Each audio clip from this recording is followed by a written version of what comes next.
Hi hello every one welcome to the phone life one voice. நம்ம இன்றைக்கி அதை பற்றி பார்க்க போகிறோம்னா நம்ம லாஸ்ட்டாக பார்த்த ட்ராமாவோட அடுத்த எபிசோட தான் பார்க்க போகிறோம். லாஸ்ட் எபிசோடில் என்ன ஆச்சுன்னா ஹீரோயின் வந்துட்டு கொஞ்சம் பொசசிவ் ஆகிட்டு ஹீரோட ஃப்ரெண்டு வந்ததை நினச்சி அவள் ரொம்ப ஃபீல் பண்ணிட்டு சந்தேகப்பட்டுட்டு இருந்தா. அதனால் ஹீரோட ரூம்லாம் எட்டி பார்த்துட்டு இருந்தா. ஒன்று தான் வந்த மோட்டிவ் ஹீரோட்ட சொல்லும்போது, எங்கள் பேர் நான் உன்ட்டு இங்கே வந்தப்பே நான் தெளிவாக சொல்லிட்டேன், என்னோட கேர்ள் ஃப்ரெண்டு கூட நான் இருக்கேன் அப்படின்னு சொல்லிட்டு. அவளை விட்டுலாம் என்னாட்டி வர முடியாது, அவள் கூட நீ இருந்தீங்கன்னா உன்னோட லைஃப் வீணாக போயிடும் அப்படிங்கிற மாதிரி சொல்லும்போது, நீ இங்கேருந்து கிளம்புறது நல்லது அப்படிங்கிற மாதிரி ஹீரோ நோஸ் கட் பண்ணிடுறான்.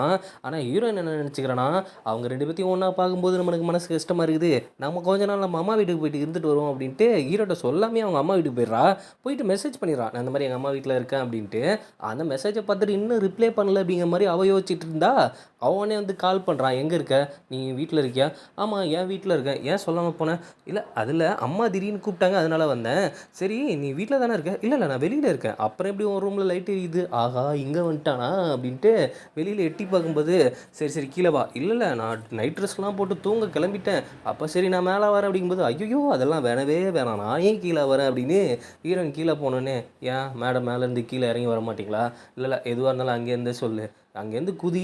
இது இங்கேருந்து குதிக்கணுமா? அதெல்லாம் முடியாது, அங்கேருந்து நீ இப்போ குதிக்கல நான் மேலே வந்துடுவேன் அப்படின்ட்டு. ஏன் மேலே நம்பிக்கை இல்லையா நான் உன்னை பிடிக்காம கீழே விட்டுருவேன்னு? அதெல்லாம் ஒன்றும் இல்லை அப்படின்ட்டு டபுக்குன்னு குதிச்சோன்னே, எதுக்கு இப்போ நீ அங்கேருந்து வந்த? இல்லை நீங்கள் ரெண்டு பேரும் ஃப்ரெண்ட்ஸு ஒன்றா இருக்கீங்க, அதனால் நான் டிஸ்டர்ப் பண்ண வேணாம் அப்படின்னு நினச்சேன். ஓ பொறாமப்பட்டியா? பொறாமையா? சாச்சாச்சா அதெல்லாம் ஒன்றுமே கிடையாது. இல்லை இல்லை உன் மூஞ்ச பார்த்தாலே தெரியுது. இவங்க ரெண்டு பேரும் பேசுகிறத ஹீரோயினம்மா பார்த்துட்டு, பரவாயில்ல ரெண்டு பேரும் லவ் பண்ண ஸ்டார்ட் பண்ணிட்டாங்க போல் அப்படின்னு அவங்க குப்பையை போகிற மாதிரி வெளியில் வந்துட்டு இவங்க ரெண்டு பேரும் ஒன்றா இருக்கிறத பார்த்துட்டு, உங்கள் அப்பா அம்மாட்ட நான் பேசணும், அவங்க நேரம் கிடச்சா வர சொல்லு அப்படிங்கிற மாதிரி சொன்னோன்னே, ஐயோ நம்ம அம்மா ஓவர் அப் பண்ணிகிட்டு இருக்குது அப்படின்னு அப்படியே அங்கேருந்து எப்படியோ எஸ்கேப் ஆகி அவங்க அம்மா கூப்பிட்டு போயிடுறா. இல்லைன்னா அங்கேயே கல்யாணம் பண்ணி வச்சுருப்பாங்க இவங்களுக்கு. நாள் காலையில் ஹீரோனோட ஃப்ரெண்டுக்கு மேரேஜ்லாம் ரெடி பண்ணிட்டு மேரேஜ் ரெடி ஆகிடுச்சு. ஆனால் என்ன ஒரு விஷயம்னா, ஹீரோட ஃப்ரெண்டு கூட கிடையாது, புதுசாக வந்த கேரக்டர் செவ்வாங்கிற கேரக்டர் கூட தான் கல்யாணம் ஆக போகுது. அப்போ ஹீரோயின் போய்ட்டு, என்ன இன்றைக்கி ரொம்ப அழகாக இருக்கிற, நான் வேணா உன்னை இழுத்துட்டு ஓடிடவா அப்படிங்கிற மாதிரி கேட்டுட்ருக்கா. இன்னும் பரவாயில்ல, இன்றைக்கி என்ன நீ என்ன அழகாக இருக்குன்னு புகழ்ந்துட்டு இருக்கிற? ஆமாம்மா கல்யாண ட்ரெஸ்ஸில் சூப்பராக தான் இருக்க. ஆமாம் நீ ஏன் சோகமாக இருக்க அப்படிங்கும்போது, இல்லை இல்லை அதெல்லாம் ஒன்றுமே இல்லை. இல்லை இல்லை உன் மூஞ்ச பார்த்தா அப்படி ஒன்றும் தெரியலையே.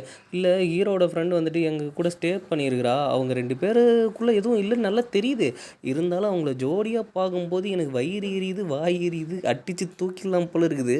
ஆனால் இதெல்லாம் வெளிக்காட்டிக்காமல் ஹீரோக்காக நான் நடிக்கிறேன் பாரேன், அது கொஞ்சம் கஷ்டமாக இருக்குது. இதை அவன்கிட்டே நீ பேச வேண்டியதானே? அவன்கிட்ட போய் எப்படி நான் பேசுறது? நான் வீட்டை விட்டு வெளியில் வந்ததுக்கப்புறம் என்னை தேடி வந்துட்டு நான் உன்னை தான் லவ் பண்ணுறேன் அப்படிங்கிற மாதிரி சொல்லிட்டு போயிருக்கிறான். அப்படி நான் அவன்கிட்ட கேட்டால் அது அவனை சந்தேகப்படுற மாதிரி இருக்கும்ல. அதுவும் கரெக்டு தான். சரி சரி வா இதை அப்புறம் பற்றி பேசிப்போம், இப்போ உன் கல்யாணத்துக்கு ரெடி பண்ணுவோம் அப்படின்ட்டு அங்கே கல்யாணத்துக்கு டைம் ஆச்சு அப்படின்ட்டு போகிறாங்க. ரெண்டு பேர்த்துக்கும் சம்மதமானு கேட்டு ரெண்டு பேர்த்துக்கும் ரிங் கொடுத்து மாற்றிக்க சொல்கிறாங்க. இங்கே ஹீரோயின் உட்காந்து ஃபீல் பண்ணி அழுதுட்டு இருக்கா. இவ்வளோ நாள் கூட இருந்த ஃப்ரெண்டு திடீர்னு கல்யாணம் ஆகி போகிறாளே அப்படின்ட்டு. ஹீரோ பக்கத்தில் நின்றுட்டு, என்ன அழுவுறியா? ஆமாம் ஏன் இன்னும் கொஞ்சம் அதிகமாக அழுவு, ஃபேஸுக்கு செட் ஆகலை. அடப்பாவி ஒருத்தி கதறி கதறி அழுதுட்டு இருக்கா, அதிகமாக அழுவுன்னு சொல்கிற, வேற என்னத்த சொல்கிறது, உன் மூஞ்சி அவ்வளோ கேவலமாக இருக்குது, அவள் எப்போவுமே உன் கூடவே இருக்குன்னு நினைக்க முடியுமா அப்படின்னு சொல்லும்போது, எனக்கு அவள் பெஸ்ட்டு ஃப்ரெண்டான்னு சொல்லிட்டு ஃபீல் பண்ணி அழுதுகிட்டு இருக்கா. அதே நேரம் இன்னொருத்தனும் அங்கே உட்காந்து ஃபீல் பண்ணிட்டு இருக்கான். வேறு யாருமே கிடையாது, ஹீரோட ஃப்ரெண்டு தான். என்ன பண்ணுறது, அந்த பையப்பைக்கு செஞ்ச ஒரு சில தப்பால் இப்படி நம்ம ஃபீல் பண்ணிக்கிட்டு இருக்க வேண்டியதாக இருக்குது. அதுக்கப்புறம் எல்லாம் முடிஞ்சதுக்கப்புறம் ஹீரோவோட ஃப்ரெண்டும் அங்கே வந்திருக்கிறா அந்த ரிசப்ஷனுக்கு. இவன் வந்துட்டு ஹீரோயின் கூட டான்ஸ் ஆட போகலான்னு தான் நினைக்கிறான். ஆனால் அதுக்குள்ளே அந்த பொண்ணு வந்துட்டு இவன் கூட டான்ஸ் ஆடுறதை பார்த்துட்டு ஹீரோயினுக்கு சும்மாவே பொறாமல் பொங்கிட்டு வரும். இதில் ரெண்டு பேரும் டான்ஸ் ஆடுறப்ப இவன் என்ன பண்ணுறான்னா, இவ்வளோ நேரம் ஃபீல் பண்ணிகிட்டு இருந்த ஹீரோட ஃப்ரெண்டை இழுத்துட்டு விட்டு டான்ஸ் ஆகிட்ருக்கான். என்ன ரொம்ப ஃபீல் பண்ணிகிட்டு இருக்கியா? நம்ம வேணால் நமக்கு பிடிச்ச மாதிரி சாப்பிடுவோமா, பார்பிக்யூ சிக்கன் பர்கர், அதுக்கப்புறம் தந்தூரி சிக்கன். ஏன்னா நீ சமாதானம் பண்ணுறங்கிற பேரில் உனக்கு பசிக்குது அப்படின்னு நீ சொல்லிகிட்டு இருக்க அப்படிங்கிறது எனக்கு நல்லா தெரியுது அப்படின்ட்டு அவள் கொஞ்சம் கொஞ்சமாக அவனை தள்ளிட்டு போயிட்டு அவளோட ஃப்ரெண்டுகளோட இடிக்க வச்சிட்றா. அவனும் கொஞ்சம் மனசு ஒரு மாதிரி கஷ்டமாக இருக்கான். அந்த செவ்வாங்கிறவனும் ரொம்ப டீசெண்டாக, பரவாயில்ல லாஸ்ட்டாக அவன் கூட டான்ஸ் ஆடிக்கோ அப்படிங்கிற மாதிரி சொன்னோன்னே, நான் உன்னை ரொம்ப மிஸ் பண்ணிட்டேன் அப்படிங்கிற மாதிரி நினைக்கிறேன் அப்படின்ட்டு, எனக்கு அப்படி ஒன்றும் இல்லை, நான் ஒரு சில விஷயம் ஒன்று சேஞ்ச் பண்ணிக்க சொன்னேன், அது மட்டும் நீ சேஞ்ச் பண்ணிட்டீன்னா உன்னோட லைஃப்பும் நல்லா செட்டில் ஆகும் அப்படிங்கிற மாதிரி இந்த லவ் ஸ்டோரிக்கு இப்படி ஒரு எண்டு கார்டை போட்டு விட்றாங்க. ஹீரோ மேலே தான் ஹீரோயின் கோவமாக இருக்காள். அவன் சரக்கு அடிச்சுன்னு மட்டும் ஏறிட்டு இருக்கும்போது போயிட்டு பக்கத்தில், என்ன அவ கூட டான்ஸ்லாம் ஆடி முடிச்சாச்சா? அது என்னோட தப்பு கிடையாது, அவள் தான் என் கூட வந்து டான்ஸ் ஆடினா, நீ எங்கே போன என்ன விட்டுட்டு அப்படின்ட்டு அவன் போதையிலேயே புலம்பிகிட்டு இருக்கிறத பார்த்துட்டு, போதையில் கூட என்னையே லவ் பண்ணிகிட்டு இருக்கானே, என்ன ஒரு லவ்வர் அப்படிங்கிற மாதிரி சந்தோஷப்பட்டுட்டு இருக்குது இந்த நாள் ஹீரோ வெளியில் டின்னர்லாம் கூப்பிட்டு போயிட்டு ரொம்ப காஸ்ட்லியான திங்ஸ்லாம் வாங்கி சாப்பிட கொடுக்கும்போது இதெல்லாம் எவ்வளோ காஸ்ட்லி, இதெல்லாம் வாங்கவே தேவையில்ல அப்படின்ட்டு வெட்டு வெட்டிட்டு இருக்கா. ஏமா கொஞ்சம் நேரத்துக்கு முன்னாடி இதெல்லாம் திங்கவே வேணாம் அப்படிங்கிற மாதிரி பேசிட்டு இருந்தேன், இப்போ இப்படி சாப்பிட்டுட்டு இருக்கிற. காசு டிபார்ட்மெண்ட் வேறு, கண்ணில் பார்த்ததுக்கு அப்புறம் டிபார்ட்மெண்ட் வேறு அப்படின்ட்டு நல்லா சாப்பிட்டுட்டு இருக்கிறா. அங்கேருந்து ஃபயர் ஒர்க்ஸ்லாம் ரெடி பண்ணி வச்சுருப்பான் போல். அவன் சொடக்கு போட்டோன்னே அங்கே ஃபயர் ஒர்க்ஸ்லாம் வெடித்தோன்னே அது செம்ம எக்ஸைட்மெண்ட்டாக இருக்குது. ஏன் இவ்வளோ பண்ணிகிட்டு இருக்கான் அப்படிங்கிறது தெரில. அதுக்கப்புறம் பீச்சுக்கு போயிட்டோம், அங்கேயும் ஃபயர் ஒர்க்ஸ் ரெடி பண்ணி வச்சு அங்கேயும் ரிங்கு கொடுத்து ப்ரப்போஸ் பண்ணிடுறான். நான் 2 பேரும் கல்யாணம் பண்ணிக்கலாமா அப்படிங்கிற மாதிரி. அவளுக்கும் என்ன சொல்கிறதுன்னு தெரியல. ஆனால் அவள் படிக்கணும் அப்படிங்கிறதுக்காக ஜப்பான் போக நினைக்கிறா. ஆனால் கல்யாணம் பண்ணிட்டா போக முடியாது. அங்கே அந்த ரிங்கை அக்செப்ட் பண்ணிக்கலாம். அதுக்கப்புறம் அதை பார்த்து சந்தோஷப்பட்டுருக்கா. அடுத்த நாள் காலையில் அதை கையில் போட்டுட்டு வெளியில் போகும்போது ஹீரோயினோட அம்மா கண்ணில் மாட்டிடுது. சரி இதுக்கப்புறமும் அவங்க அப்பா அம்மாட்ட பேசாமல் இருந்தால் நல்லா இருக்காது, ஒழுங்காக அவங்க அப்பா அம்மா வர வச்சிரு அப்படிங்கிற மாதிரி சொல்கிறாங்க.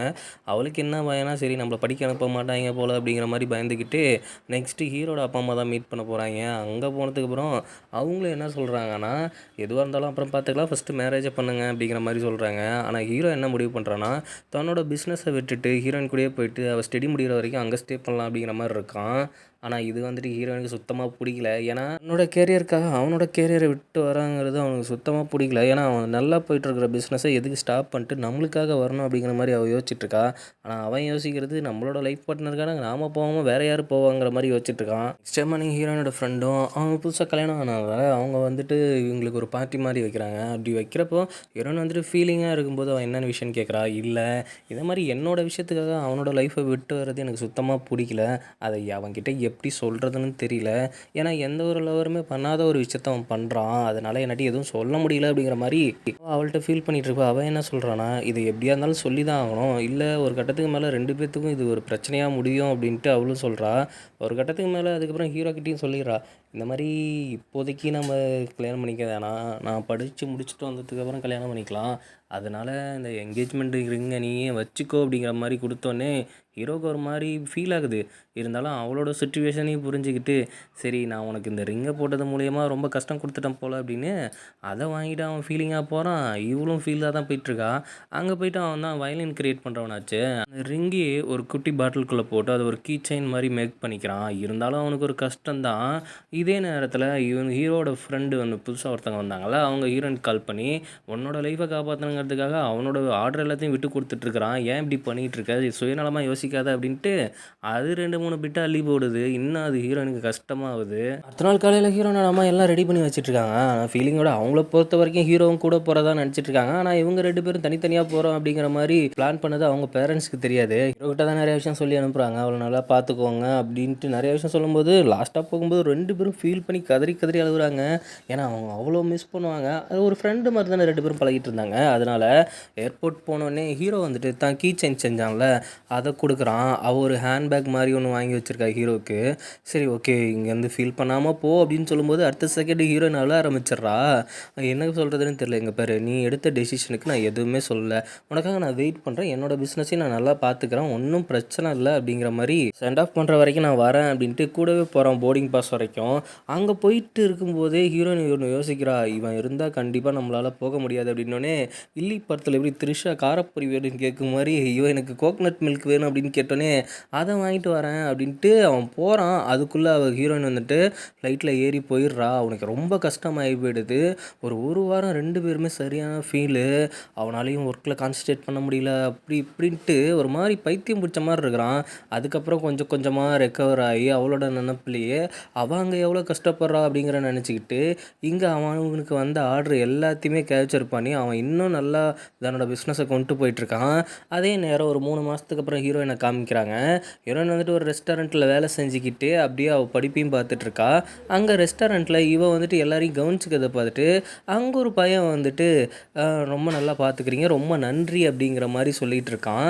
அதுக்கப்புறம் லேட் நைட்டுக்கு ஒரு பெரியவர் வராரு. அவருக்கும் ஃப்ரீயாக சாப்பாடு கொடுத்தது இதை பார்த்துக்கிட்டு வந்துட்டு நீங்கள் எப்போ வெளியில் வருவீங்க அப்படின்ட்டு அந்த பையன் கேட்குறான். ஒரு 10 o'clock மேலே வரும் அப்படின்ட்டு அது வரையும் வெயிட் பண்ணிவிட்டு அந்த பையன் வந்துட்டு நீங்கள் ஜப்பானுக்கு படிக்க வந்திருக்கீங்களா, நீங்கள் தனியாக இருந்தால் நாம் 2 பேரும் ஒரு டின்னர் போகலாமா, டேட்டிங் போகலாமா அப்படிங்கும்போது அவளுக்கு ஒரு மாதிரி ஹர்ட் ஆகுது. உடனே இருந்துட்டு எனக்கு ஒரு பாய் ஃப்ரெண்ட் இருக்கான் அப்படின்ட்டு சொல்லும்போது, ஏன் அவர் உனக்காக உங்கள் கூட வரலையா, தனியாக அனுப்பிச்சி வச்சாரா, அவ்வளோ மோசமான பாய் ஃப்ரெண்டாக அவங்க அப்படின்னு கேட்குறான் அந்த பையன். அதுக்கு அவன் என்ன சொல்கிறான்னா, அவன் என்னை பொறுத்த வரைக்கும் ஒரு மிகப்பெரிய கிஃப்ட் அப்படிங்கும்போது இன்னர்லேருந்து ஒரு குரல் கேட்குது, நீயும் எனக்கு கிடைச்ச பெரிய கிஃப்ட் தான், உன்னை நான் மிஸ் பண்ண மாட்டேன் அப்படின்னு ஹீரோ பின்னாடி வந்து நிற்கிறான். அவளுக்கு சரியான ஷாக்கு. என்னோடய பிஸ்னஸை நான் செம்மையாக ரெடி பண்ணி வச்சுட்டு வந்துட்டேன், அது இல்லாமல் இதுக்கப்புறம் உன் கூட தான் நான் இருக்க போகிறேன் அப்படின்னு சொன்னோன்னே ஓடி வந்து ஹக் பண்ணிட்டு கடைசியில் பார்த்தா இந்த பையனே ஹீரோ அனுப்பிச்சி வச்ச ஆள் தான். அடப்பாவி, இப்படியா என்ன வேவ் பார்ப்பேன், வேவ் பார்க்கல திடீர்னு என்ன மறந்துட்டீனா அப்படின்னு, ஒன்று எப்படி மறக்க முடியும் அப்படின்ட்டு செல்லமாக சண்டை போட்டுட்டு இப்படி ஒரு ஹாப்பி எண்டிங்கோடய இந்த ட்ராமா முடியுது. இதுக்கப்புறம் வேறு ஒரு ட்ராமாவில் நான் உங்களை சந்திக்கிறேன். இதே மாதிரியே லவ் ஜோனாகவே போடலாமா, இல்லை ஹிஸ்டாரிக்கல் எதுவும் ட்ரை பண்ணலாமா அப்படிங்கிறத கொஞ்சம் கமெண்ட்டில் சொல்லுங்கள். என்னோடய வீடியோ உங்களுக்கு பிடிச்சிருந்தா லைக் பண்ணுங்கள், ஷேர் பண்ணுங்கள், சப்ஸ்கிரைப் பண்ணுங்கள், நோட்டிஃபிகேஷன் பெல் பட்டனை கிளிக் பண்ணுங்கள்.